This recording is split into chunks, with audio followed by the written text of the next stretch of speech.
नमस्कार दोस्तों, स्वागत है आप सभी का आपके अपने YouTube चैनल इनोवेटर्स अड्डा पे।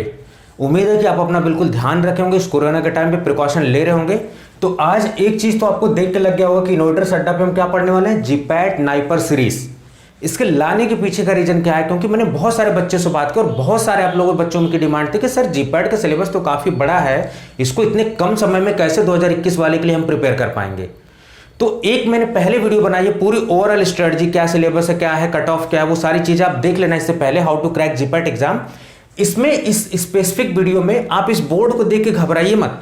ये बोर्ड आपके लिए सिलेबस है, यानी स्मार्ट सिलेबस, जिसको पढ़ के आई can assure you can 100% qualify this GPAT exam. ये पूरा जो सिलेबस डिजाइन किया है मैंने अपने ओन एक्सपीरियंस पे। तो मैं थोड़ा सा साइड होता हूं, पहले इसका स्क्रीनशॉट ले लीजिए कि क्या क्या पढ़ना है, कैसे कैसे पढ़ना है। उम्मीद करता हूं कि आपने स्क्रीनशॉट ले लिया होगा, ठीक है। इस पूरे बोर्ड को देख के घबराइए मत। इस बोर्ड में मैंने क्या किया है कि एक ओवरऑल स्मार्ट सिलेबस डिजाइन किया है, जिसको बहुत कम समय में कवर करके आप 100% जीपैट क्वालिफाई कर सकते हो। ये पूरा मेरा भरोसा है, यकीन है, ये मैं अपने एक्सपीरियंस पे पूरा सिलेबस डिजाइन किया हूं, ठीक है। तो हम क्या करने वाले, इसमें सबसे इंपॉर्टेंट जो सब्जेक्ट्स हैं, उसमें इंपॉर्टेंट टॉपिक्स जो हैं उसको जानने वाले हैं, और इस टॉपिक के अंदर कैसे पढ़ना है वो सारे तरीके। तो क्या स्मार्ट सिलेबस है, क्या स्मार्ट स्ट्रेटजी हमको फॉलो करनी है, कौन कौन से टॉपिक पढ़ सकते हैं जिससे हम अपना 100% अश्योरिटी कर सकें जीपैट एग्जाम में। तो चलिए बिना देरी किए हुए शुरुआत करते हैं, देखते हैं हम। तो सबसे पहले मैंने आपको याद हो पिछली वीडियो बनाई थी, आपसे एक और रिक्वेस्ट है कि आप वीडियोस को हमेशा क्वालिटी बढ़ा के देखा करो, ताकि ये सारी चीजें आपको अच्छे से दिख जाए। और हाँ, इससे पहले मैंने how to crack GPAT exam जो बनाया हुआ है, वो एक ओवरऑल स्ट्रेटजी है, उसमें कट ऑफ हर चीज डिस्कस किया हुआ है, कृपया उसको भी जाके देखें, बहुत चीजें सीखने को मिलेंगी, ठीक है। तो चलिए स्टार्ट करते हैं हम। फार्माकोलॉजी, मैंने आपको बताया था कि जीपैट में जो इंपॉर्टेंट सब्जेक्ट है वो 5 से 6 सब्जेक्ट बहुत इंपॉर्टेंट है। उसके अलावा 2-3 सब्जेक्ट जो है आप उनको अगर छोड़ भी देते हो तो आपका सिलेक्शन वो नहीं रोकने वाला है, लेकिन अगर पढ़ लेते हो तो you are going to get a very good rank, you are going to top the exam. तो we are starting from the pharmacology. अब सबसे पहले सवाल यही आता है कि सर फार्माकोलॉजी पढ़ेंगे कैसे, उसका तरीका कैसे होगा। तो तरीका पढ़ने के लिए सबसे पहले सोर्स जान लीजिए, केडी त्रिपाठी। मैं किसी बुक का पब्लिशिंग नहीं कर रहा हूं, जो आसान बुक है, जो सबसे मोस्ट अवेलेबल बुक है, दैट इज केडी त्रिपाठी, यहां से आप इजिली पढ़ सकते हो। अब रही बात इस सब्जेक्ट को, how we have to study this pharmacology. याद रखिएगा कि जितने भी मैंने टॉपिक रखे हैं ये आपको पढ़ने हैं, और इसी सिस्टमैटिक वे में अगर आप पढ़ते हैं तो बहुत अच्छा स्कोर करने वाला, आई कैन अश्योर यू, ठीक है। अब फार्माकोलॉजी पढ़ने के लिए हमें सबसे पहले क्या करना होता है, क्लासिफिकेशन पढ़ना होता है। जैसे मैं एग्जांपल लूं, मान लीजिए मैंने किसका एग्जांपल लिया, एंटी ट्यूबरकुलर ड्रग का। एक एग्जांपल लेके आपको समझा रहा हूं, एंटी ट्यूबरकुलर ड्रग मैंने लिया, उसका हमें क्लासिफिकेशन पढ़ना है, उसका मैकेनिज्म ऑफ एक्शन पढ़ना, उसमें जो मेन क्लास होगी, जो प्रोटोटाइप ड्रग होगी, उसकी क्लासिफिकेशन पढ़ा जाता है। सारी दवाओं का क्लासिफिकेशन नहीं पढ़ना आपको, ठीक। साइड इफेक्ट, जो इंपॉर्टेंट दवा है उसमें साइड इफेक्ट उसका क्या है, ड्रग ऑफ चॉइस क्या है, एंटीडोट क्या है, ये सारी चीज आपको पढ़नी होती है। तो ये एंटीडोट वाला टॉपिक आप प्रेसिपिटेटिंग या चिलेटिंग एजेंट में आप पढ़ोगे, ठीक है। तो यानी क्लासिफिकेशन पढ़ना, मैकेनिज्म ऑफ एक्शन पढ़ना, साइड इफेक्ट पढ़ना, ड्रग ऑफ चॉइस, यानी जो भी क्लास ऑफ ड्रग पढ़ोगे उसमें ये 4 चीजें पढ़ोगे। यानी अगर मैं कह दूं कि आपको एंटी एरिथमिक पढ़नी, तो उसमें क्लासिफिकेशन पढ़ोगे, मैकेनिज्म ऑफ एक्शन पढ़ोगे, साइड इफेक्ट पढ़ोगे, ड्रग ऑफ चॉइस पढ़ोगे, ठीक है। तो ये 4 चीजें पढ़ोगे। This is the smart technique, this is the smart way you can deal with the pharmacology. So आइए सिलेबस हम इंपॉर्टेंट डिस्कस करते हैं। ये जो मैंने टॉपिक लिखा हो इसमें से not even single topic you are just going to leave, this all are the very important topics, ठीक। तो सबसे पहले हमें शुरुआत करनी है एंटी माइक्रोबियल ड्रग्स। जब आप केडी त्रिपाठी पढ़ोगे तो उसमें एक सेक्शन है एंटी माइक्रोबियल ड्रग्स, ठीक।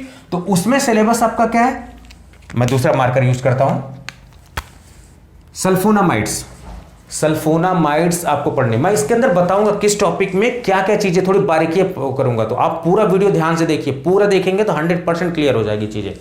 सल्फोनामाइड्स, अब सल्फोनामाइड्स में क्या क्या पूछा जाता है, उसका क्लासिफिकेशन पूछा जाता है कि sulfadiazine is the example of short acting sulfonamides, long acting sulfonamide. तो सल्फोनामाइड्स का क्लासिफिकेशन इज वेरी इंपॉर्टेंट। जब भी सल्फोनामाइड पढ़ो तो क्लासिफिकेशन आप जरूर पढ़ो। Beta lactam antibiotics, beta lactam antibiotics में क्लासिफिकेशन पूछता है और रिंग स्ट्रक्चर पूछता है बीटा लैक्टम एंटीबायोटिक्स में, ठीक है। तो ये आपको पढ़ना है। टेट्रासाइक्लिन्स। टेट्रासाइक्लिन्स में क्लासिफिकेशन पूछता है, बहुत इंपॉर्टेंट होता है उसका। मैंने बताया कि जो भी टॉपिक पढ़ोगे उसमें classification, mechanism of action, side और ड्रग ऑफ चॉइस ये पढ़ना ही पढ़ना है। ये तो चार चीजें पढ़नी है, लेकिन उसके अंदर भी क्या स्पेसिफिक है, this all things I am going to discuss. Tetracyclines क्या इंपॉर्टेंट है पढ़ना आपको, कि टेट्रासाइक्लिन किस पे काम करता है, कहां पे अटैच होता है, कहां पे बाइंड होता है। क्लोरएम्फेनिकोल, टेट्रासाइक्लिन और क्लोरएम्फेनिकोल के मैकेनिज्म ऑफ एक्शन में क्या डिफरेंस है थोड़ा सा। अमीनोग्लाइकोसाइड्स, इसके क्लासिफिकेशन, इसके एग्जांपल्स याद रखना, और इसके साइड इफेक्ट, जैसे आपके अमीनोग्लाइकोसाइड्स में कौन सा अमीनोग्लाइकोसाइड्स है जो ऑटोटॉक्सिसिटी कर रहा है, जो हियरिंग प्रॉब्लम कर रहा है, ठीक है। ये ऐसे कुछ एग्जांपल्स आपको याद रखने हैं, ठीक है। उसके अलावा anti tubercular drugs, anti tubercular drugs में फर्स्ट लाइन कौन सी ड्रग है, सेकंड लाइन कौन सी ड्रग्स है। जैसे मैंने यहां पे जब पढ़ाऊंगा ना तो आपको बताऊंगा, एक फॉर्मूला मैंने बनाया हुआ है सर जी, ठीक है। ये पूरा फर्स्ट लाइन ड्रग्स का क्लासिफिकेशन, जैसे इथेम्ब्यूटोल हो गया, पायराजिनामाइड, ये आपका हो गया क्या बोलते हैं, स्ट्रेप्टोमाइसिन हो गया, ठीक है, आइसोनियाजिड हो गया। ये शॉर्ट में मैंने जो है फॉर्मूला बनाया हुआ है, ये आपको मैं बताऊंगा, पढ़ाऊंगा क्या है कैसे, ठीक है। अभी इसको कंफ्यूजन हो रहा है, इसको हटा देते हैं, ठीक। Anti fungal drug, anti fungal का क्लासिफिकेशन बहुत इंपॉर्टेंट है। Anti viral drug, anti viral drug बहुत जरूरी, क्योंकि उसमें HIV की ड्रग्स भी होती हैं, तो आपको इन्फ्लुएंजा ड्रग्स भी पढ़ना है, HIV की ड्रग्स भी पढ़नी है।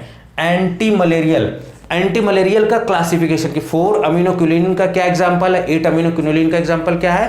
क्लोरोक्विन कौन सा साइड इफेक्ट करती है, क्लोरोक्विन क्यों प्रेगनेंसी में कौन सी दवा दी जाती है, प्रेगनेंसी में कौन सी दवा नहीं दी जाती है, क्लोरोक्विन का साइड इफेक्ट क्या है। This all are the important topics, जब आप इसको पढ़ेंगे एंटी मलेरियल तो उसमें पढ़ेंगे, ठीक। तो ये पूरा एंटी माइक्रोबियल सेक्शन काफी इंपॉर्टेंट होने वाला है। और जब एंटी माइक्रोबियल सेक्शन आप पढ़ोगे तो स्टार्टिंग में क्लासिफिकेशन है, drug acting on protein synthesis, cell wall synthesis, protein inhibition, इस तरीके के। तो उसमें थोड़ा सा ध्यान देखना कि कौन सेल वॉल सिंथेसिस कर रही है, कौन प्रोटीन इनहिबिशन कर रही है, क्या है कैसे, वो सारी चीज आप देखना, ठीक है। तो एंटी माइक्रोबियल ड्रग्स कैसे पढ़ना है, these strategies I have shared with you.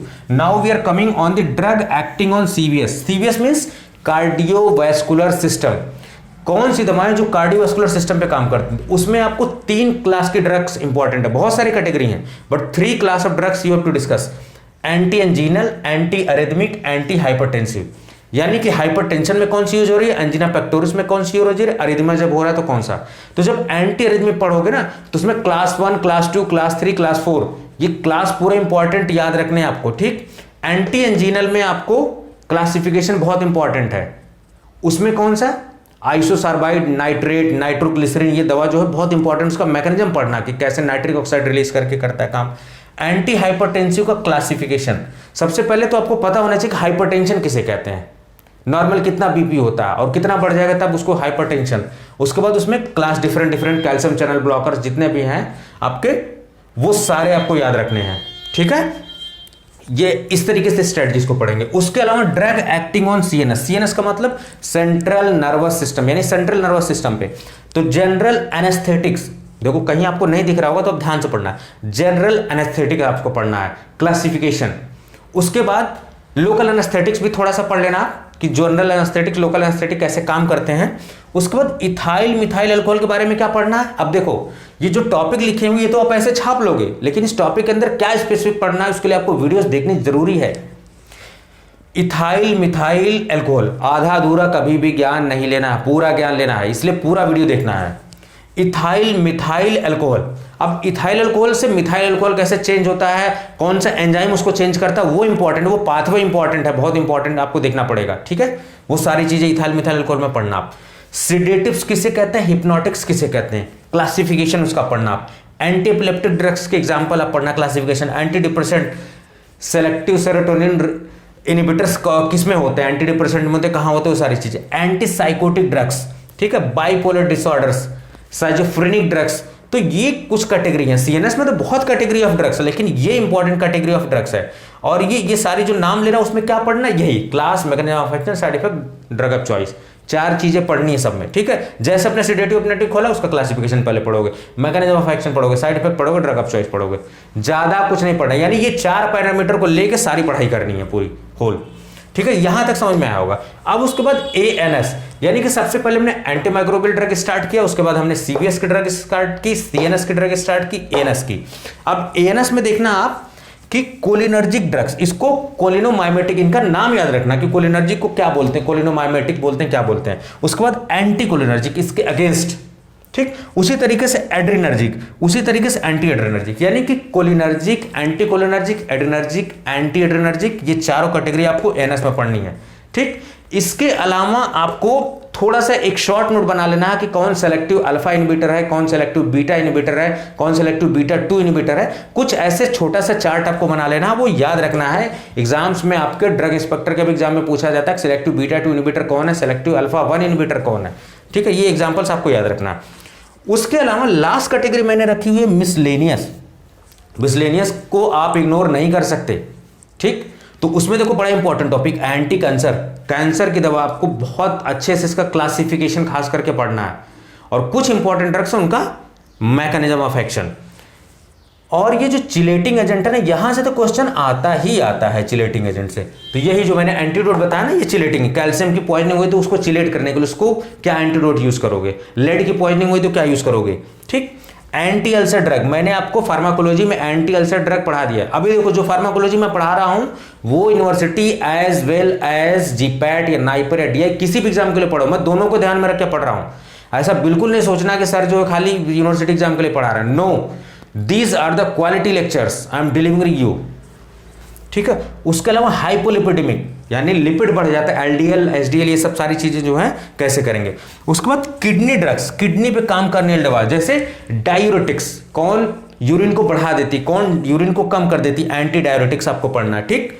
उसके बाद हार्मोन्स के बारे में पढ़ना है, यहां नीचे देखो हार्मोन्स लिखा होगा, हार्मोन्स के बारे में पढ़ना है। इंसुलिन के बारे में बहुत अच्छा पढ़ना है, इंसुलिन का क्लासिफिकेशन कि शॉर्ट एक्टिंग इंसुलिन कौन सी होती है, लैंट इंसुलिन कौन सी होती है, zinc protamine insulin long acting है, शॉर्ट इंसुलिन है, इसका क्लासिफिकेशन याद रखना है आपको। और इंसुलिन का स्ट्रक्चर इज वेरी इंपॉर्टेंट, कितने 51 अमीनो एसिड है, 51 52, बी चेन में कितने, ए चेन में कितने, बी और ए चेन किससे किससे जुड़े हुए हैं, सिस्टीन से जुड़े हुए हैं, किससे भी जुड़े हुए हैं, डाइसल्फाइड बॉन्ड है कि नहीं है, these structures are very important, ठीक। उसके बाद ओरल हाइपोग्लाइसिमिक्स, उसमें DPP4 इनहिबिटर्स, SGLT2 इनहिबिटर्स, बहुत सारे क्लासिफिकेशन आपको याद रखना है, ठीक। उसके अलावा कॉर्टिकोस्टेरॉइड्स, मिनरलोस्टेरॉइड्स और ये सारे जितने भी हैं वो सब ग्लूकोकॉर्टिकॉइड्स, ये सब याद रखने हैं आपको। उसके अलावा ड्रग्स फॉर कफ, कफ में कौन सी, एंटीटसिप्स कौन से यूज होते हैं, और इनका कॉन्सेप्ट समझना बहुत जरूरी है। कप, सूखी कप में कौन सा दिया जाएगा और गीले कप में कौन सा दिया जाएगा जब बलगम बन रहा है। तो एंटीटसिव एक्सपेक्टोरेंट, एक्सपेक्टोरेंट तब दिया जाता है जब कफ को बाहर काट के निकालना होता है, और एंटीटसिव तब दिया जब आपको खराश मचती है, ठीक। तो और उसके अलावा अस्थमा में कौन सी ड्रग दी जाती है, ये भी आपको मैं पढ़ाने वाला हूं, ठीक है। अस्थमा बहुत जल्दी पढ़ाने वाला आपको। ऑटोकार्ड्स में NSAIDs, non steroidal anti inflammatory drugs, pain killers जिसे आप शॉर्ट में कहते हैं, वो सारा पढ़ना में। उसके अलावा फार्माकोलॉजी में एक इंपॉर्टेंट टॉपिक है क्लिनिकल ट्रायल। क्लिनिकल ट्रायल आप जरूर पढ़ोगे, फेज 1 क्या है, फेज 2 क्या है, फेज 3 क्या है, फेज 4 क्या है, ठीक है। कब ANDA फाइलिंग होती है, कब IND फाइलिंग होती है, this all things you have to deal with that. और आप घबराइए मत, मैं फार्माकोलॉजी जो पढ़ा रहा हूं वो मैं बिल्कुल क्वालिटी, उससे बेहतरीन लेक्चर शायद ही बहुत कम आपको मिलेगा कहीं। मैं एग्जाम, यूनिवर्सिटी, हर चीज को ध्यान में रखते हुए पढ़ा रहा हूं। तो ये पूरा ओवरऑल आपको सोर्स लिमिटेड रखने हैं, सिलेक्शन लेना है तो source should be limited. 50 YouTube channel मत फॉलो करिए, आप कंफ्यूज हो जाओगे।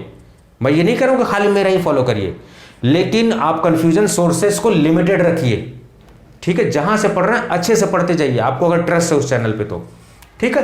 केडी त्रिपाठी बुक बहुत अच्छी है।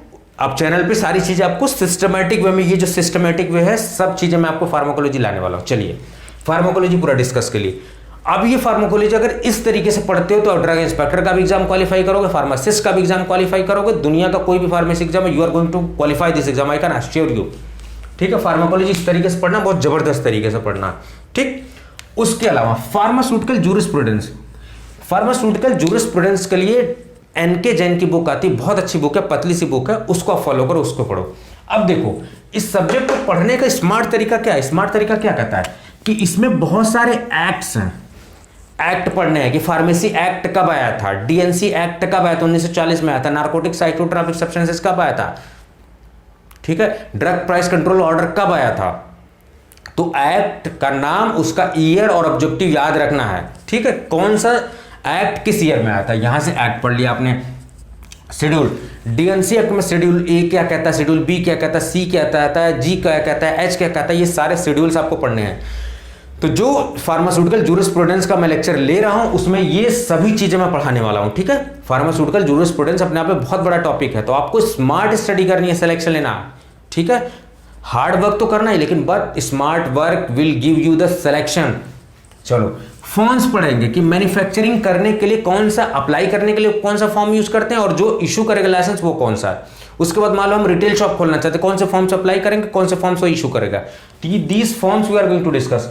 उसके अलावा कुछ कमेटीज हैं, कुछ काउंसिल है, जैसे फार्मेसी काउंसिल है तो उसमें कितने मेंबर हैं, उसका काम क्या है, इलेक्टेड क्या है, नॉमिनेटेड क्या है, एक्स ऑफिशियो कौन है, ये सारी चीजें। कमेटी आपको याद रखना है कि ड्रग कंसल्टेटिव कमेटी क्या है, ड्रग टेक्निकल एडवाइजरी बोर्ड क्या है, ये सारी चीजें आपको याद रखनी है। These are very important topics.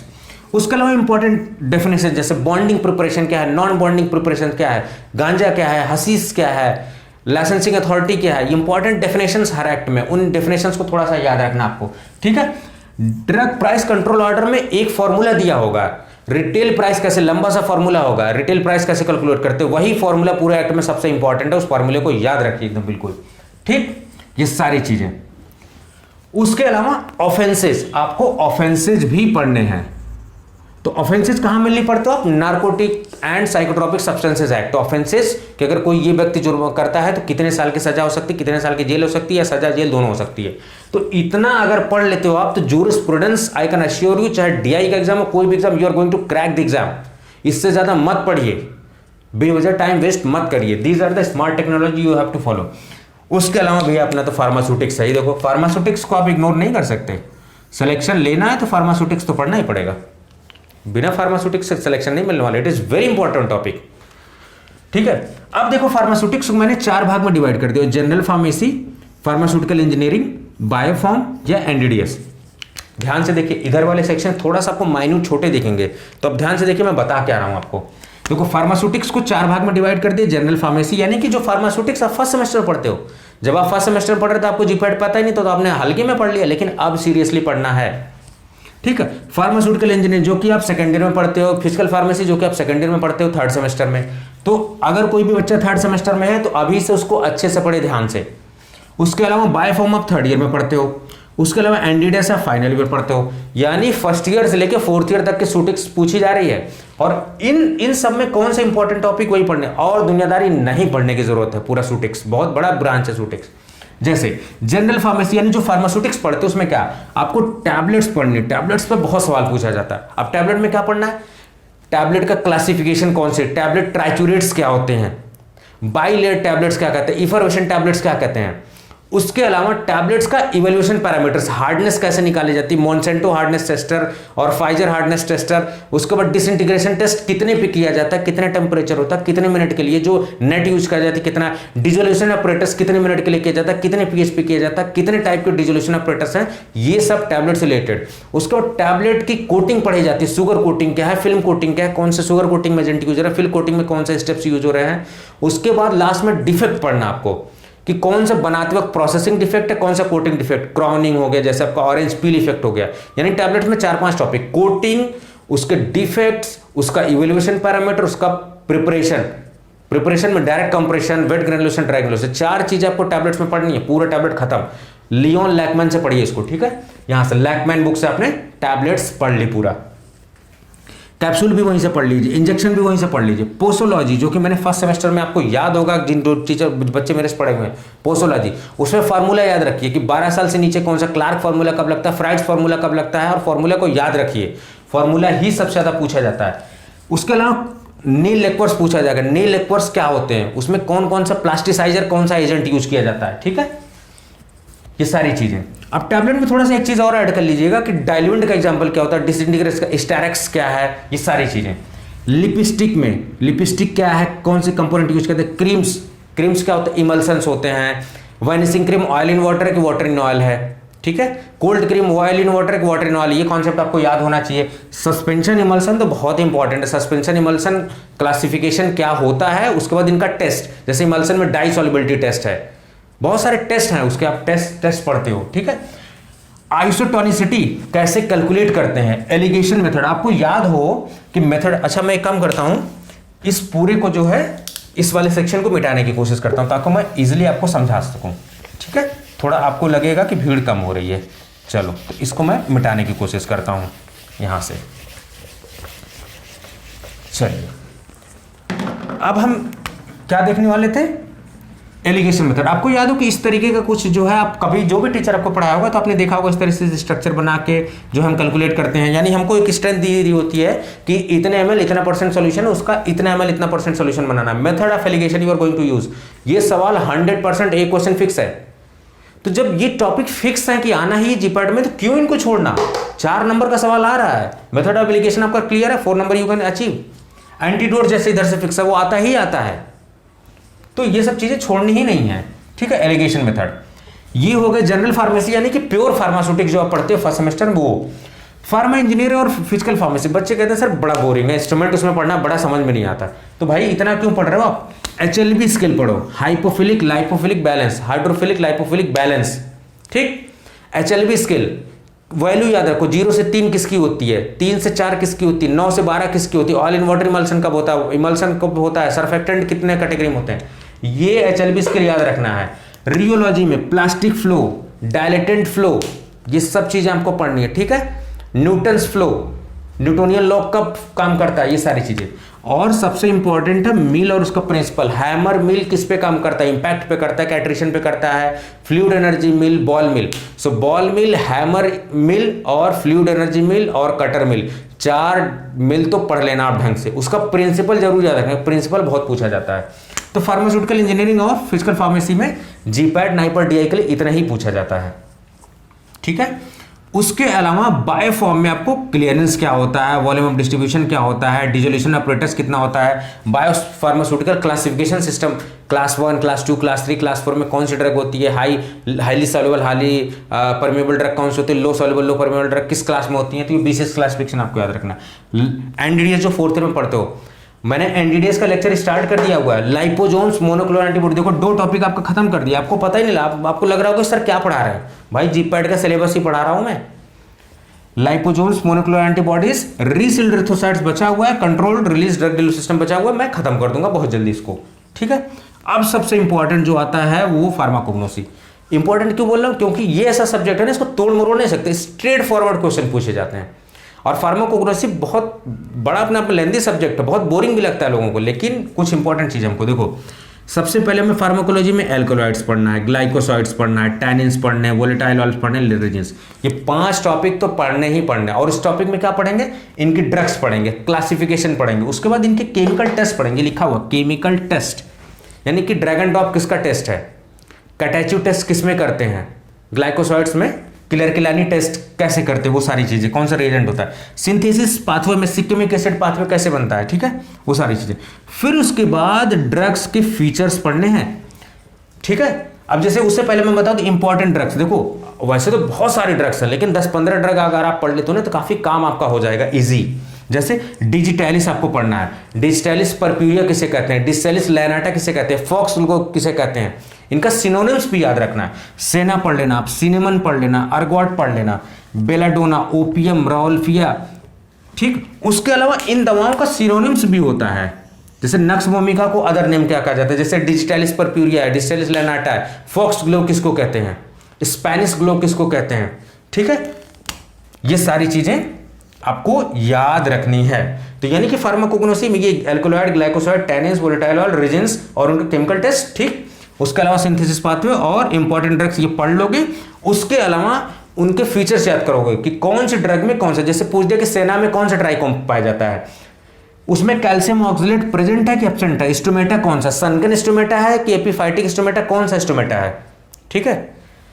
Bark है कि लीव्स है, तो देखो ट्राइकोम्स, कैल्शियम ऑक्सलेट क्रिस्टल्स देखना पड़ेगा, उसमें कैल्शियम ऑक्सलेट क्रिस्टल प्रेजेंट है कि एब्सेंट है, स्टोमेटा कौन सा उसमें है, ठीक है, बार्क कौन सी है, ये सारी चीजें। तो इतना अगर पढ़ लेते तो कोग्नोसी आपका पूरा कंप्लीट हो जाएगा। मैं ये जीपैट नाइपर को ध्यान में रख के बता रहा हूं और ऐसी स्ट्रेटजी बता रहा हूं ताकि आपको अलग डीआई वगैरह के लिए अलग ना पढ़ना पड़े, ठीक है। तो यही पढ़ते तो आप डीआई में भी बहुत अच्छा कर सकते हो, फार्मासिस्ट में तो करोगे ही करोगे, आप डेफिनेटली करने वाले हो।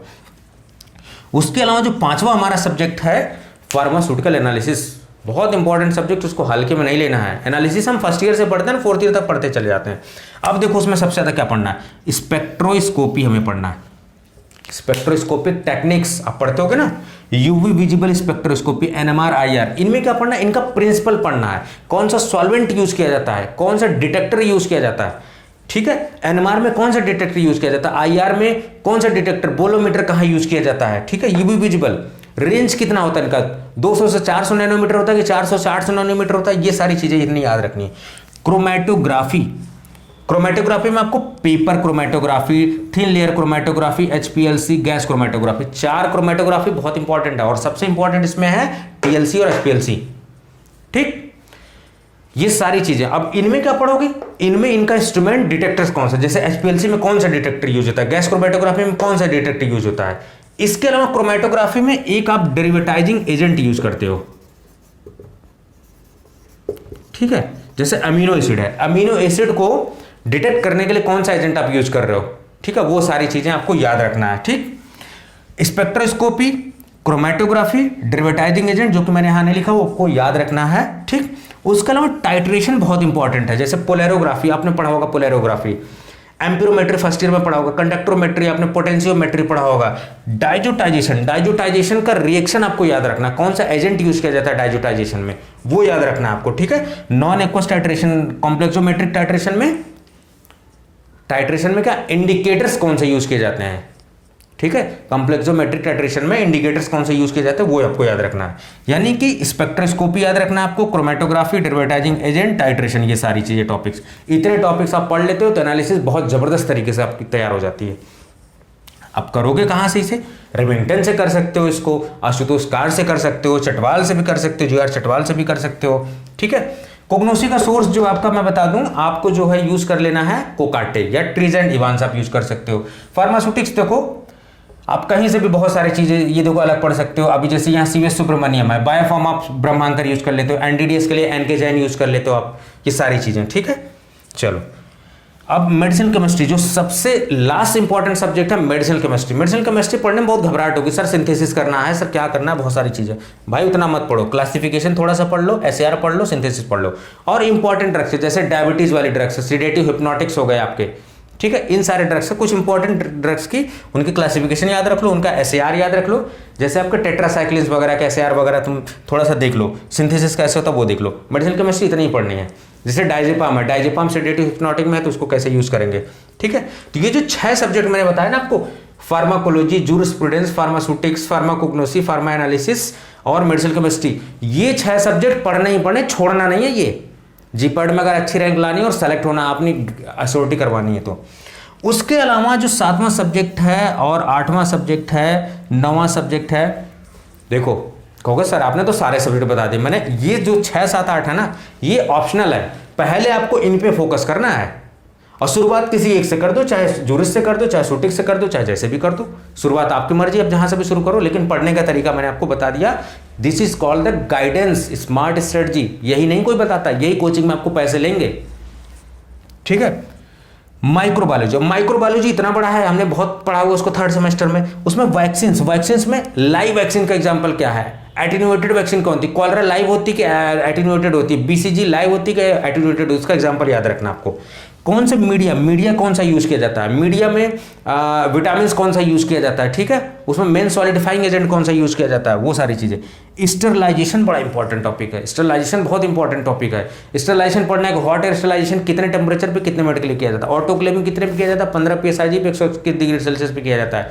ये सारी चीजें आपको पता होना चाहिए, ठीक है। यूवी रेडिएशन कितने पे यूज किया जाता है, कितने एंगस्ट्रॉम पे, कितने नैनोमीटर पे, वो सारी क्लासिफिकेशन आपको याद रखनी है। उसके अलावा बायोलॉजिकल, ये बायो इंड लिखा हुआ है, बायोलॉजिकल इंडिकेटर्स। तो बायोलॉजिकल इंडिकेटर्स में आपका हॉट स्टरलाइजेशन के लिए कौन सा माइक्रोब्स यूज कर रहे हो, बैसिलस प्रीमिस यूज कर रहे हो, बैसिलस सबटाइलिस यूज कर रहे हो, कोल्ड स्टरलाइजेशन के लिए कौन सा यूज कर रहे हो, इंडिकेटर्स आर वेरी इंपॉर्टेंट। उसके अलावा स्टेनिंग टेक्निक्स बड़ी इंपॉर्टेंट थी माइक्रोबायोलॉजी में।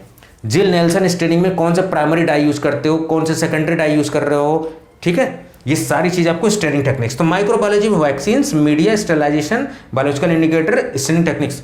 यार इतना सिंपल स्मार्ट सिलेबस बता रहा हूं आपको, इतना तो कर ही सकते हो यार, माइक्रोबायोलॉजी में आराम से पढ़ सकते हो आप। बायोकेमिस्ट्री में एंजाइम्स के बारे में थोड़ा सा पढ़ लो, माइकलिस मेंटन इक्वेशन क्या होती है, ग्लाइकोलिसिस का एनर्जेटिक्स कितना कंज्यूम हुआ, कितना फेट उसका पढ़ लो, ठीक है, कितना जरूरत पड़ा, कितना कंज्यूम हुआ, वो सारी चीजें पढ़ लेना। उसके बाद बायोटेक में पॉलीमरेज चेन रिएक्शन थोड़ा सा पढ़ लेना, रिकॉम्बिनेंट डीएनए टेक्नोलॉजी पढ़ना, जो कि आप लास्ट सेमेस्टर में पढ़ते ही हो। तो this was the overall strategy. KD Tripathi से पढ़ना pharmacology, jurisprudence NK Jain. Pharmaceutics में बहुत सारे आप यूज कर सकते हो, जैसे जनरल फार्मेसी के लिए आप कोई सी भी बुक, ऑल्टन भाई आप यूज कर सकते हो, लैकमैन भी आप यूज कर सकते हो, फार्मा इंजीनियरिंग के लिए सीवीएस सुब्रमण्यम आप यूज कर लो, ठीक है, बायोफॉर्म के लिए ब्रह्मांकर यूज कर लो, एनडीडीएस के लिए आप जो है एनके जैन यूज कर लो, फार्माकोग्नोसी के लिए सीके कोकाटे आप यूज कर लो, ट्रीज एंड डिवांस यूज कर लो, ठीक है। उसके अलावा जो है इंपॉर्टेंट ड्रग्स स्टडी, ये सारी चीजें आप जो वहां से कोकाटिस पढ़ सकते हो। एनालिसिस के लिए आशुतोष कार, जीआर चटवाल और रेमिंगटन, क्रोमेटोग्राफी रेमिंगटन से पढ़ना, बहुत अच्छी दी हुई है उसमें, ठीक है। उसके अलावा मेडिसिनल केमिस्ट्री आप एस.एन. पांडे से भी पढ़ सकते हैं, आशुतोष कार से भी पढ़ सकते हैं, ठीक है, हरदीप पुरी से भी पढ़ सकते हैं, हाँ हरदीप पुरी शायद राइटर उनका नाम है, मैं भूल रहा हूँ थोड़ा सा। माइक्रोबायोलॉजी आप पढ़ लो, ठीक है, माइक्रोबायोलॉजी जहाँ से भी आपको अच्छा लगे। इनके जैन साहब की भी बुक आती है, काफ़ी है, वैक्सीन ये सब सारी चीज़ें पढ़ सकते हो। बायोकेमिस्ट्री कहाँ से पढ़ सकते हो, यू सत्यनारायणा बुक एक है, बहुत बढ़िया है, या हार्पर्स से पढ़ सकते हो, ठीक है। बायोटेक्नोलॉजी कहाँ से पढ़ सकते हो, सारे यही यू सत्यनारायण से, ये पीसीआर टेक्निक और रिकॉम्बिनेंट डीएनए टेक्नोलॉजी। तो आज के लेक्चर में मैंने पूरा ओवरऑल स्मार्ट सिलेबस, यही तो गाइडेंस चाहिए होता है। अब आपका सिलेबस, आपको टेंशन लेने की जरूरत नहीं है, मैं आपको गारंटी दे रहा हूं, ये मैं खुले प्लेटफॉर्म पे आपसे कह रहा हूं कि आप ये पढ़ लो। अगर आप सही स्ट्रेटजी फॉलो करते हो, definitely in nobody can stop you from the selection. ये स्मार्ट सिलेबस मैंने डिजाइन किया हुआ है, जीपैड में भी आपको देना, नाइपर में भी देना है, और यही सिलेबस आपको पढ़ के जाओगे, डीआई भी क्रैक करोगे, फार्मासिस्ट का एग्जाम भी क्रैक करोगे, ठीक है। अब देखो नाइपर में थोड़ा सा एक्स्ट्रा क्या करना होता है कि नाइपर में जो है केमिस्ट्री पे ज्यादा फोकस करते हैं वो, तो ऑर्गेनिक केमिस्ट्री जो पढ़ते हैं ना, उसमें कौन सा रिएजेंट है, कौन से रिएजेंट के ऊपर कौन सा सिंथेसिस में कौन सा रिएजेंट यूज किया जा रहा है, कौन सी रिएक्शन होती है, फाइनल प्रोडक्ट क्या होगा, 4 रिंग दे देंगे, उसमें पूछेंगे एसिडिटी का ऑर्डर बता दो, बेसिसिटी का, थोड़ा सा ऑर्गेनिक केमिस्ट्री अच्छे से पढ़नी होती है नाइपर के लिए। उसके अलावा सीएसआईआर लैब्स कौन से कहाँ लोकेटेड हैं, का कंप्यूटर एडेड ड्रग डिजाइन, थोड़ा सा कंप्यूटर के बारे में थोड़ा सा पूछ लिया जाता है। तो कुछ चीजें, मतलब ये सिलेबस तो पूरा नाइपर का है ही, जीपैड का है ही, ड्रग इंस्पेक्टर का ही, लेकिन नाइपर के लिए थोड़ा सा एक्स्ट्रा क्या करना पड़ता है कि आपको कंप्यूटर के बारे में थोड़ा सा पढ़ना था, ऑर्गेनिक केमिस्ट्री एक्स्ट्रा पढ़ना होता है, सीएसआईआर के लैब्स के बारे में थोड़ा जानकारी रखनी होती है। अगर इतना एक्स्ट्रा कर लेते हो तो आप जो है नाइपर आराम से क्रैक कर जाओगे। So this was the overall smart syllabus. I have discuss the whole topic. उस टॉपिक में पूरा हर चीज एकदम खोल खोल के बता दी कि इस टॉपिक में क्या क्या पढ़ना है, उससे ज्यादा कुछ नहीं पढ़ना। अगर आपको सिलेक्शन लेना है तो डू द स्मार्ट स्टडी, बिल्कुल इस तरीके से नहीं पढ़ना है कि कहीं से भी कुछ पा गए आप। भरोसा रखिए, यकीन रखिए टीचर के ऊपर। क्यों? क्योंकि I have just qualified 2 times GPAT. NIPER तो मैंने नाइपर से पढ़ा हुआ था, नाइपर तो मैं क्वालिफाई हुई, और जब नाइपर से पढ़ा हुआ तो जीपैट क्वालिफाई हुई। सो डीआई का भी एग्जाम मैंने क्वालिफाई किया हुआ है। ये बात अलग है कि ड्रग इंस्पेक्टर एग्जाम में इंटरव्यू भी प्रोसेस होता है, तो उसमें कुछ लोग अलग हट जाते हैं, ठीक है, या फिर नहीं हो पाता फाइनली। लेकिन I have crack the exam of DI also, तो I have the experience of drug inspector, giving drug inspector exam also, pharmacist का एग्जाम का भी एक्सपीरियंस है मुझे, और उसके अलावा जो है आपका जीपैट एग्जाम और जितना भी है, ठीक है। ये सारा ओवरऑल आपका स्मार्ट सिलेबस था, इसको पढ़ना है, बहुत अच्छे से पढ़ना है। और इन सारे सिलेबस को ध्यान में रखते हुए मैंने जूरिस्प्रूडेंस स्टार्ट कर दिया हुआ है, फार्माकोलॉजी स्टार्ट कर दिया हुआ है, फार्मास्यूटिक्स स्टार्ट कर दिया हुआ है। 3 सब्जेक्ट के तो मैंने आपको अभी स्टार्ट कर दिए भाई, 3 सब्जेक्ट आपको और पढ़ने हैं इधर। तो आप बिल्कुल ऐसा मत कहिए कि मतलब कुछ भी स्टार्ट नहीं हुआ है। यहाँ पे देखो फार्मास्यूटिक्स भी स्टार्ट हो गया, कोग्नोसी जल्दी स्टार्ट कर दूंगा, जूरिस्प्रूडेंस, कोलॉजी, 3 सब्जेक्ट स्टार्ट कर दो। 3 सब्जेक्ट को अच्छे से पढ़ते रहिए बिल्कुल, ठीक है। उम्मीद करता हूं कि आप बिल्कुल इस चीज को ध्यान रखेंगे और अपना बिल्कुल ख्याल रखेंगे। ज्यादा से ज्यादा इस चीज को शेयर करिए, क्योंकि शेयर करने से नॉलेज बढ़ता है, सबकी हेल्प हो सकती है। बहुत सारे बच्चे जो फीस नहीं दे सकते हैं, ठीक है, मैं किसी कोचिंग का विरोध नहीं कर रहा हूं, लेकिन मैं चाहता हूं कि हर बच्चे को फ्री एजुकेशन एक्सेसिबल हो, इससे कोई भी डिवाइड नहीं होना चाहिए, ठीक है। तो अगर मैंने कुछ चीजें अपने टाइम पे फेस की है, तो मैं चाहता हूं कि आज के बच्चे, आज की जनरेशन उसका बेनिफिट लें। इसी बात को ध्यान में रखते हुए बिल्कुल ये स्मार्ट सिलेबस मैंने डिजाइन किया, और मुझे पूरा भरोसा है कि this will work for you. अपना ध्यान रखिए, बिल्कुल शेयर करिए, देखते रहिए इस सब चीज को। Stay tuned. नमस्कार।